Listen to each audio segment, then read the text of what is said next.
So yesterday I was on YouTube, right? And then I saw SML posting a video called Junior Goes to Jupiter. In this video, Junior and Cody basically get stuck in space, and the only movie Junior brought to watch was Max Keeble's Big Move.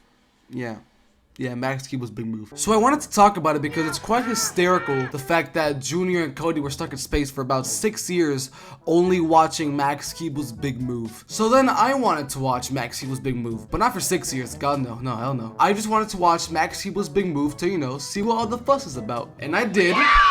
And it was actually okay. But I do have some issues with the movie. So this movie kicks off with a boy named Max Keeble, and he is basically this boy who just like throws paper around, and his arch nemesis is actually the ice cream man. And is that fucking Randy Meeks from Scream? Oh, it is.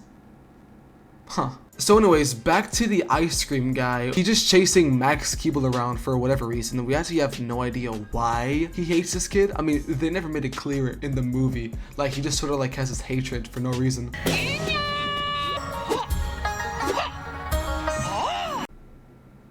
What the fuck did I just watch? So anyways, the movie picks up with Max Keeble going to his neighborhood and finding the love of his life until he wakes up.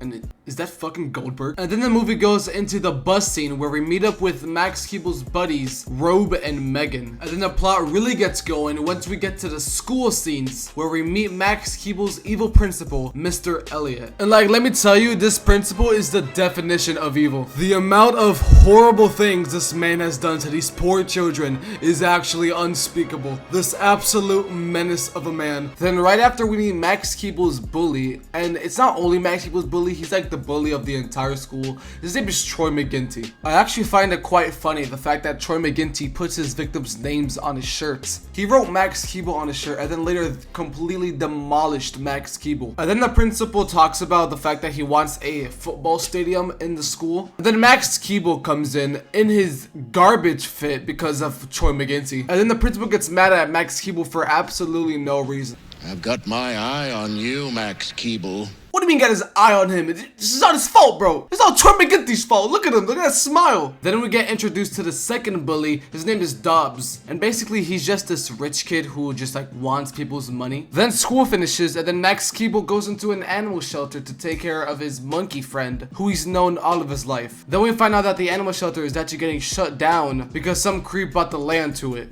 We're closing down. Some creep bought up the property and canceled our lease. He obviously wants to help the animal shelter, so then he goes back home to ask his parents for help. Maybe my parents might have an idea. They did. We're moving? Oh yeah, his parents tell him that they're moving, and he gets like super upset about this. Max Keeble then tells his friends the awful news at a garbage site for some reason. It's the next day, and Max Keeble is doing his usual paper duties, and oh no, is that the fucking ice cream guy again? We meet again, paper boy. And then the ice cream guy chases Max Keeble once again. I mean, seriously, what the fuck is the deal with this guy? And then we go into possibly my favorite part of the movie. Just watch. Cover me. I'm going in. He moves, he fakes. Rangoon, think fast. The principal finds out that Max Keeble and his friends have been putting out posters for the animal shelter that was closing down. And he's not too happy about this. What is the meaning of this? I didn't do that. Do you want me to give my car to the smelly goat? Yeah, he's not too happy. Some creeps closing down the shelter. I'm closing down the shelter, silly. Oh wow. Big surprise. Yeah, now we have the bathroom scene, and this guy is charging this poor kid to use the bathroom. Then Troy McGinty is back with Max Keeble and is now gonna put his head inside the toilet. After the horrific bullying that just happened, Max Keeble sneaks back into class, and his teacher is not really happy, and she gives him a 2,000-word essay. Wait, Friday was the day I was moving.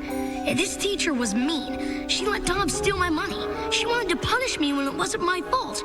But if I wasn't gonna be here, what could she really do to me, right? It was time to take a stand. So this is where Max Keeble realizes that since he's moving out, he can do whatever the fuck he wants with no consequences because no one can find him. Good. Otherwise, people could do this. Oops. And then Max Keeble and his friends go on this whole scheme to mess with people who have messed with Max Keeble before he leaves. He tells the idea to his friends, and his friends actually like the idea, but Megan... Can we just have a going away party instead? And of course, Max Keeble promises Megan that they will have a going away party once this is all over. So it's the next day, and now Max Keeble and his friends are trying to steal the coil from the ice cream man and Dobbs' little calculator thing. I don't even know what that is. I like a swampy mode. It's time to play a game with you. And yeah, Max Keeble is now trolling Troy McGinty with the most terrifying frog I think I've ever seen. And then Max Keeble is braced into his science class and then steals this chemical that attracts animals. I'll get to that in a second. And then they break into the school, which then they put in that chemical that Max Keeble stole inside of the principal's perfume shit. And then what is possibly the scariest shit ever shown in children's TV. Just fucking watch this.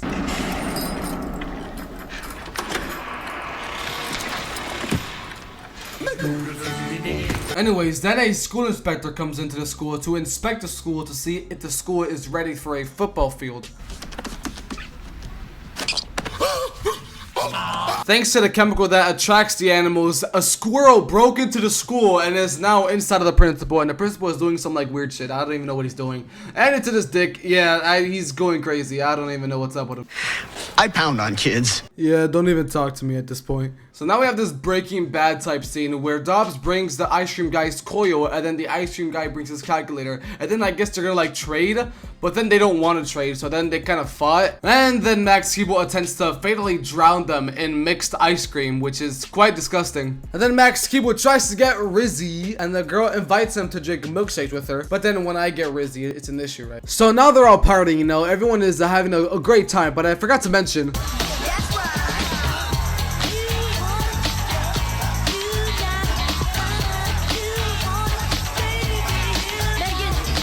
Yeah, he never went to that party that they were making for him, so now she's pissed, and they're all pissed, and now they're not friends anymore. Now, he may have lost his friends, but I'm sure that's not really such a big deal because... We're not moving. So for context, his dad basically quit his old job to become the cheese man. Wait, we're not moving?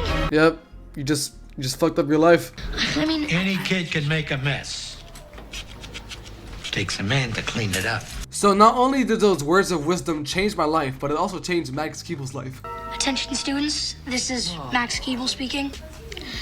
First, I'd like to say to my friends Megan and Robe that I know that I acted like a jerk. And I'm sorry for ever getting you involved in this. I screwed up, but you guys are my best friends, and that's forever. I don't know what else to say, but I'm sorry. Probably doesn't matter to you anymore, but I'm not moving. And then he starts abusing Max Keeble, and then we find out the horrible things that this principal has secretly been doing. So I fiddled with the budget. Fiddlesticks, it's my budget. So we have fewer textbooks. Big deal. Textbooks are for nerds. Fewer band instruments. Who cares? Band is for losers. So the janitor has to work overtime for no pay. He should pay me for the privilege. Now, let me describe your next 24 hours. I am going to mete out a punishment to you that is so severe, future generations will refer to it as the Keeble. So then after abusing Max Keeble once again, he locks him in a room all by himself just so he can destroy the animal shelter. And after another Breaking Bad ass scene, both of the bullies meet up because Max Keeble promised them that they would meet up. Here's Jimmy! Keeble? So Max Keeble escaped, and then the janitor locks him in the room. Somebody looking for me?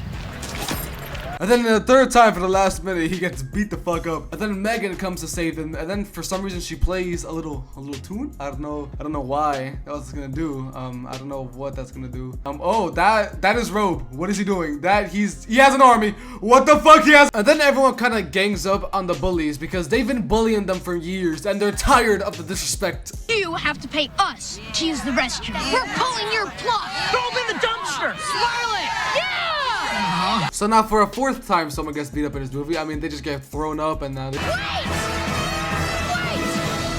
What are we doing? Getting revenge on the bullies. But that makes us the same as them.